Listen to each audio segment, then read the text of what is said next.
Hi folks, just a quick update. Nothing's happening, except that the jury is sitting. So this is their first day of deliberations. We're all just hanging out in the courthouse, waiting for news to go in. So yeah, just thought I'd give you a quick update while I was outside here fixing up our signs, which had blown down in the wind. Just to let you know, we're waiting. So ever so hopeful that the jury might come back today with a verdict, but yeah, we're not holding our breath. We're all just sitting back in a bit of a lounge area there in the courthouse, having a chat. Some of the ladies have brought in some munchies, so thank you Tina and Sandy for that. And yeah, we're just having a bit of a chat. Paul and Michael, his brother, were here at the beginning of the day, but yeah, they've gone back to wherever they're staying just to chill out and work on some other aspects. Yeah, it's already to the jury, Ara, so we've had 2 weeks of each side's case being presented to the jury, and yeah, it's all fine, finished, so just waiting for the verdict. Thanks, Marguerite. Yes, yeah, I'll have to pass that message on directly for today to Paul and Michael when they come back. But yeah, there's people all across the world that are praying for Paul. So yeah, thank you for all those that are spreading that message out there in your own channels. Every single prayer helps. Must do some more prayers today while I'm sitting around doing nothing. Yeah, so that's it. That's where we're at. Nowhere. Waiting. I'll just give you a little look at our signs just for fun. Every time I put up signs or adjust the signs, because it's a bit windy occasionally, so the tape gets not very effective when it's hot sitting in the sun. So we've got all our little signs here.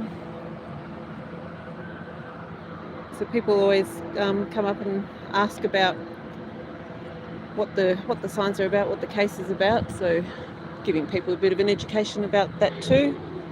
Had a nice young fellow talk to me this morning. He was there on the day, and yeah, he can't believe the scope of the charges that are against Paul for what happened on the day. He was there. He knew exactly what happened. And yeah. And interestingly,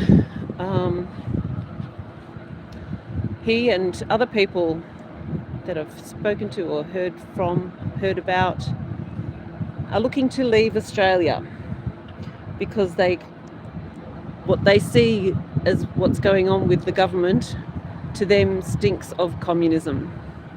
And so people are leaving this country to go live overseas because they so do not like what our country has become or is becoming under our current government. Well, not just our current government, a whole string of governments. Doesn't matter which side of politics they're on, they're all screwing us over one way or another. So yeah, appalling state of affairs. People who came to this country for a better life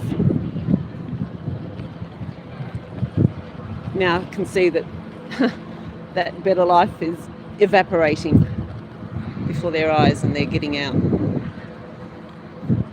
Yeah. You've been invited to Switzerland. Cool.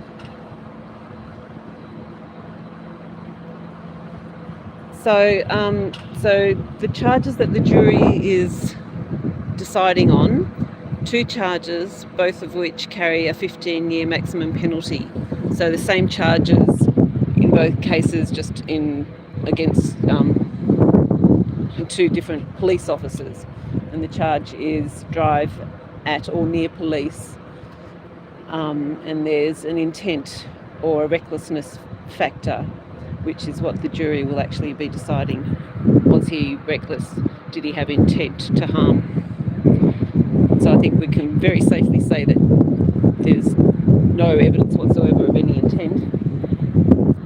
And so the jury will have to decide if he was reckless.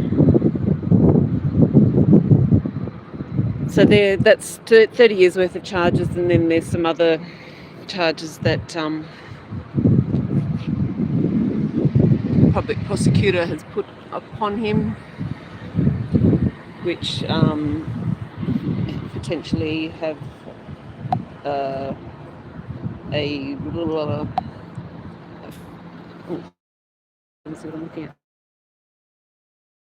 another 2 lots of 5 years maximum penalty.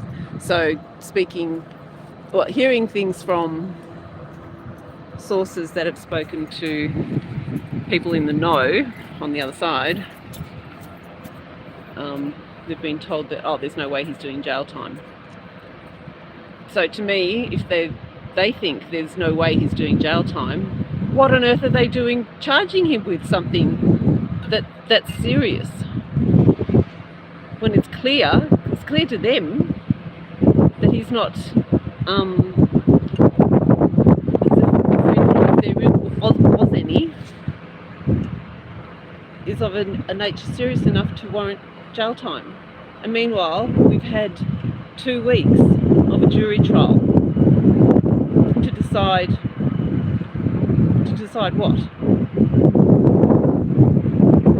A case where the prosecution have already determined that it's not a serious offence. And meanwhile, they're still prosecuting it.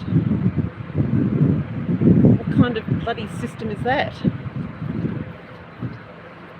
It's a complete waste of the time for all parties involved, particularly the jurors, 12 people who've taken so far 12 days out of their lives, plus 2 weekends of, pondering over the situation. I'm sure that after sitting in court for a week, hearing about the case, that they can't go home and just wipe it out of their thoughts for the whole weekend. So 2+ weeks of those people's lives,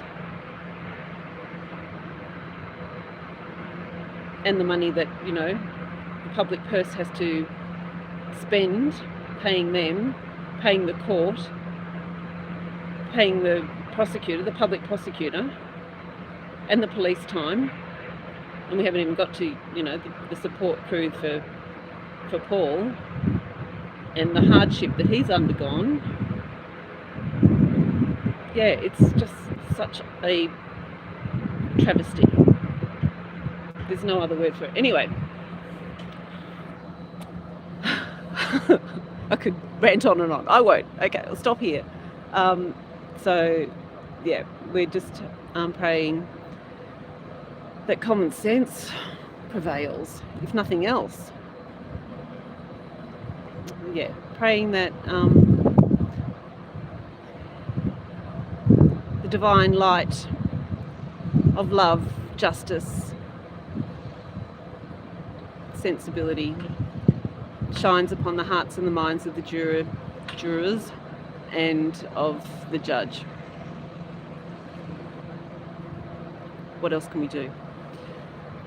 Anyway, I'll go back in and chat some more. Get a coffee and go in and have a chat. Okay, I'll give you an update at the end of the day, or if there's a verdict before then, I'll be back on. Have a great day, guys. Beautiful day here in Canberra.